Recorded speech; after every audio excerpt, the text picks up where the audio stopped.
1360 দিন পরে Roman Reigns undisputed WWE universal চ্যাম্পিয়নশিপটি হেরে গিয়েছেন কোডি রোডসের কাছে। আজকে রেসলম্যানিয়ার মেইন ইভেন্টে কোডি রোডসের কাছে Roman Reigns undisputed WWE universal চ্যাম্পিয়নশিপটি হেরে গেছে। ম্যাচ নিয়ে তেমন কিছু বলার ভাষা নেই। ম্যাচের শেষটা এমন হবে এটা মোটেও আশা করিনি। ম্যাচের শুরু থেকে রোমান রেঞ্জ এবং কোডি রোডস অসাধারণ পারফরমেন্স দিয়েছেন। কোডি রোডস স্পিয়ার মেরেছেন, রোমান রেঞ্জ কোডি রোডসের ফিনিশার ইউজ করেছেন, রোমান রেঞ্জ তিনিও ফিনিশার ইউজ করেছেন। রোমান রেঞ্জকে সহযোগিতা করবার জন্য সোলো সিকোয়া, জিমিওসো সকলেই এসেছেন এবং কোডি রোডসকে সহযোগিতা করবার জন্য এসেছেন জন সিনা, আন্ডারটেকার, জেউসো, সেথ রোলিন্স। এতগুলো রেসলার এসে কোডি রোডসকে সহযোগিতা করেছেন।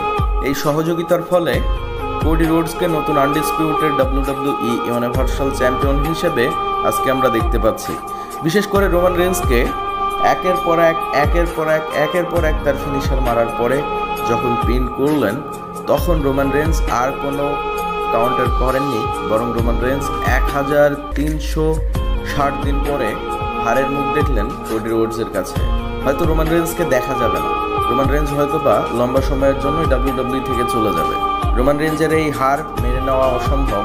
আমি আপনাদেরকে গতকালকেই বলেছিলাম রোমান রেঞ্জ কোডি রোডসের কাছে হেরে যাবে, তবে এন্ডিংটা যে এত বাজে হবে এটা আসলে মেনে নেওয়ার মতো না।